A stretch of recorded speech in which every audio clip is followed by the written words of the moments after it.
काहना की इब्तदाई तहकीकात मुकम्मल कर ली गईं। पुलिस और स्पेशल ब्रांच की रिपोर्ट के मुताबिक हादसे के वक्त 18 से 20 बच्चे ट्यूशन पढ़ रहे थे। छत पर तामीराती काम जारी था। वाक़े के बाद मालिक मकान समेत 3 अफराद को गिरफ्तार कर लिया गया। मजीद तहकीकात जारी हैं। गिरफ्तार मालिक मकान की अहलिया बच्चों को पढ़ाती थी। हुक्काम के मुताबिक काहना में घर के अंदर कायम ट्यूशन सेंटर रजिस्टर्ड नहीं था। CEO एजुकेशन जाए वक़ुआ का दौरा करेंगे। शहर में सैकड़ों गैर रजिस्टर्ड ट्यूशन सेंटर्स कायम हैं। और इस वक्त नाजरीन क्या सूरत हाल है जाए वकुआ पर या हॉस्पिटल के अंदर? स्पॉट पर मौजूद हैं हमारे नुमाइंदे फ़ाहद भट्टी, माहिरा हाशमी और एंकर पर्सन महक असलम। जबकि हॉस्पिटल पे क्या सूरत हाल है ये बताएंगे हमें दानियाल उमर। तो सबसे पहले हम महक से बात कर लेते हैं। महक, जब आप स्टूडियो में थी तो आप टेलीविज़न स्क्रीन पर ये सारी सिचुएशन देख रही थी। अब आप ख़ुद वहाँ पर पहुँची हैं, इलाके की सिचुएशन क्या है?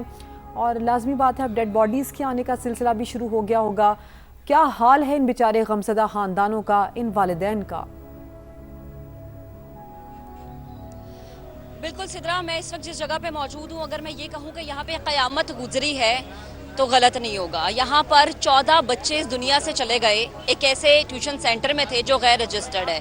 ये तफसील तो बाद में बताई जाएगी कि जो गिरफ्तार मुल्जिमान उनके साथ हुआ है, लेकिन वो वालिदैन जिनके बच्चे चले गए, उन 14 घरों के चिराग गुल हो गए। क्या कसूर था कि वो सिर्फ तालीम हासिल करने आए थे और वो एक ऐसी छत जिसकी कोई तहकीक नहीं थी, वो छत उन बच्चों पे आन गिरी और वो बच्चे इस दुनिया से रुखसत हो गए। और ना जाने कितने बच्चे ऐसे हैं जो कि ज़ख्मी हुए हैं, जो अस्पताल में ज़िंदगी और मौत की कशमकश में हैं, ज़िंदगी के लिए जंग लड़ रहे हैं। हमारी दुआ यही है कि वो बच्चे सही सलामत अपने घर आएँ और जो इस दुनिया से रुखसत हो गए हैं, नन्हे फूल जो अब ट्यूशन सेंटर से जन्नत का रास्ता इख्तियार कर चुके हैं, उनकी मग़फ़िरत फरमाए। हम अल्फाजों में उस दुख को बयान नहीं कर सकते। यहाँ पर जब मैं आई तो इस जगह पे मैंने देखा कि हर तरफ लोग ही लोग थे और यकीनन वो लोग इसी ख्वाहिश में हैं और यही ख्वाहिश का इजहार करें कि शायद अगर कोई जान उस मलबे तले दबी है तो वो जिंदा निकल आए, जो कि एक नामुमकिन सी बात है। रेस्क्यू ऑपरेशन को मुकम्मल कर लिया गया है। इब्तदाई तलात यही थी कि 35 बच्चे उस ट्यूशन सेंटर में ज़ेरे तालीम थे, तालीम हासिल करने की गर्ज से मौजूद थे। और जो चीज़ मेरे दिल को इस वक्त बिल्कुल चीर रही है सिदरा फातिमा, वो बात ये है कि उसमें सबसे कम उम्र जो बच्चा था उसकी एज 4 से 5 साल की थी। अब आप सोचें कि वो बच्चे जो मलबे तले दबे थे उनकी क्या कंडीशन होगी, उनके वालिदैन की क्या कंडीशन होगी। हम अल्फाजों में वो दुख बयान नहीं कर सकते। वो आहें, वो सिसकियाँ, आज का दिन तो गुजर जाएगा लेकिन उनके घर हमेशा के लिए सूने रह जाएंगे। समा ने यहाँ पर सबसे पहले पहुँच के अपने नाजरीन को ये जगह दिखाई। ये अब से कुछ दूर ही वो जगह है जहाँ पे वो क़यामत गुजरी है। फ़हद यहाँ पर सबसे पहले पहुँचे थे, हमारे रिपोर्टर। मैं सबसे पहले फ़हद से ये पूछूंगी, फ़हद जब आप यहाँ पर पहुँचे क्या मनाजिर थे? मनाजिर ये थे महक के बहुत ज़्यादा लोग यहाँ पे जमा थे। रेस्क्यू अपना ऑपरेशन कर रहा था और रेस्क्यू के जो इमदादी कार्रवाइयाँ करने वाले एहलकार थे उनके साथ पुलिस वाले भी शामिल थे और ज़िला इंतज़ामिया के जो दीगर लोग हैं वो भी शामिल थे। फौरी तौर पे हमारे सामने कुछ बच्चों को निकाला गया, उनको रेस्क्यू के एम्बुलेंस में शिफ्ट किया गया और फौरी तौर पे उनको अस्पताल मुंतकिल किया गया। ज़िला इंतज़ामिया के अलावा पुलिस की भारी नफरी यहाँ पे तैनात थी ताकि रेस्क्यू की गाड़ियाँ जो बच्चों को यहाँ से लेकर अस्पताल पहुँच रही हैं उनको रास्ता बर वक्त फराहम किया जा सके, क्योंकि यहाँ पे लोगों का हुजूम बहुत ज़्यादा था। 14 बच्चे इनिशियली तौर पे बताए गए कि डेड हो गए। जब बिल्डिंग कोलैप्स का सुना तो वो बच्चे इसी इलाके के हैं, इन्हीं घरों के हैं, इसी सराउंडिंग के हैं जो यहाँ पे पढ़ते हैं। तो हर किसी की कोशिश थी कि वो अपने बच्चे को देखने के लिए यहाँ पे आए। शायद इस वजह से रश बहुत ज़्यादा था और लोग अभी भी यहाँ पर जमा है। उसकी वजह यही है कि अब मैयतें वापस आ रही हैं बच्चों की। तब कुछ देर बाद ही ये रेस्क्यू ऑपरेशन मुकम्मल कर लिया गया और रेस्क्यू ऑपरेशन मुकम्मल होने के बाद उस पूरे एरिया को, जाए वकुआ को, कॉर्डन ऑफ कर दिया गया। अभी वहाँ पे अंदर जाने की किसी को इजाज़त नहीं है, उस गली में जाने की किसी को इजाज़त नहीं है। उस जाए वकुआ के बिल्कुल करीब ही 2 घर ऐसे हैं जहाँ पे 3 मैयतें पहुँचाई जा चुकी हैं और वहाँ पे इस टाइम कोहराम बरपा है। उनके रिश्तेदार आ रहे हैं। आप ठीक कह रहे हैं। हम वो अल्फाज कहाँ से लेकर आए कि बींगा मदा, अगर मैं ये कहूँ कि मैं तो सोच भी नहीं सकती कि मैं बच्चे को ट्यूशन भेज रही हूँ और मैं कहूँ कि मेरा बच्चा अल्लाह ना करे 100 दफ़ा करोड़ दफ़ा ना करे कि इस तरह की हालत में वापस आए। अभी भी मेरे हाथ और पाँव, मेरा जिस्म कांप रहा है। मायरा हाशमी उसी गली में मौजूद है जहाँ ये क़यामत के मनासिर है। मायरा, मुझे ये बताएगा इस वक्त क्या सिचुएशन है? रेस्क्यू ऑपरेशन मुकम्मल कर लिया गया। मेरा सवाल मैंने स्टूडियो में भी बैठ के पूछा था, मैं फिर आपसे पूछूं कि वो बच्चे जिनके मलबे तले दबे होने की तला थी, क्या अब ये हम कह सकते हैं कि मलबे के नीचे कोई बच्चा नहीं है, सब बच्चे निकाल लिए गए? वो 35 बच्चे बाशमूल असातिज़ा मुकम्मल हो गए?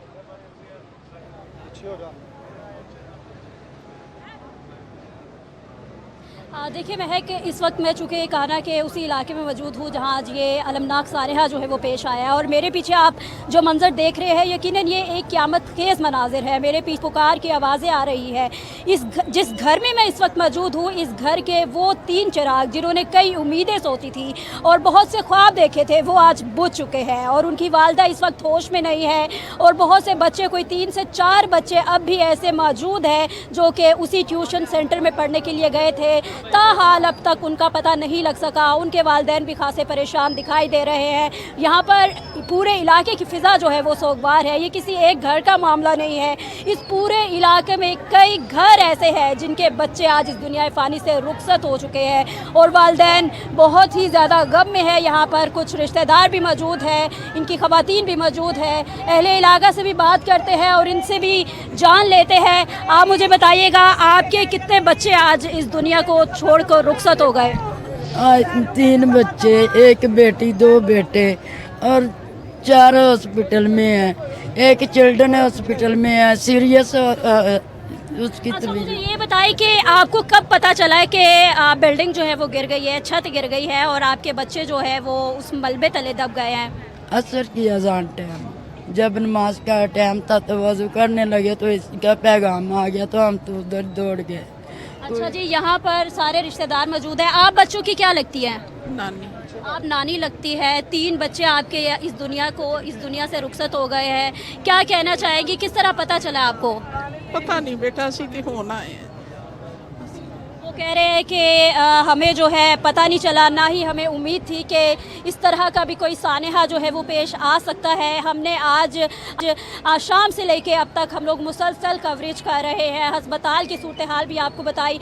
वहाँ पर भी कुछ वालिदैन तो ऐसे थे जिसमें किसी के एक इकलौती बेटी थी तो किसी का एक इकलौता बेटा था, और जिस तरह वो वालिदैन बिल्कुल मायरा, वो कहते हैं ना कि डेड बॉडी मिल गई तो किसी हद तक तसल्ली होगी कि मेरे बच्चे की बॉडी मेरे सामने है। अगर बच्चा जिंदा आ गया तो माँ ने लाखों नहीं करोड़ों शुक्र अदा किया होगा, लेकिन जिनके बच्चे मिल ही नहीं रहे, कोई नामो निशान ही नहीं मिल रहा, सोचे उन माओं की, उन बाप की क्या हालत होगी इस वक्त, हम नहीं बता सकते।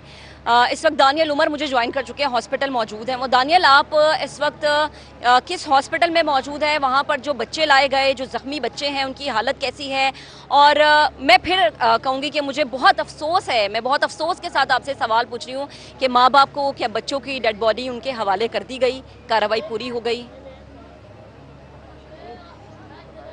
देखिए, ये जो कान्हा का इलाका है, इसी के करीब तहसील हेडक्वार्टर कान्हा नो अस्पताल है, जिसमें उन बच्चों को लाया गया जो कि इस वाक़े के अंदर ज़ख्मी हुए और उन बदकिस्मत बच्चों को भी लाया गया जो कि बच नहीं सके। 14 की तादाद थी, एक करके एक जो है वो बच्चा यहाँ पर आता रहा और उसके बाद हमारी जब यहाँ पर बात हुई अस्पताल के एमएस से तो उन्होंने इस बात को कंफर्म किया कि 14 डेड बॉडीज़ जो है वो यहाँ पर लाई गई हैं और इन बच्चों की जो उम्रें हैं वो तकरीबन 7 से लेकर 12 साल के दरमियान हैं, जिन बच्चों को यहाँ पर लाया गया था और वो अस्पताल आने तक जो है वो मौत के मुंह में जा चुके थे। कोई भी बच्चा ऐसा नहीं था जिसको अस्पताल लाया गया हो, उसको यहाँ पर जो है वो इलाज दिया जा रहा हो और उसके बाद जो है वो उसका इंतकाल हुआ। इसका मतलब बहुत सिचुएशन जो है वो सीरियस थी।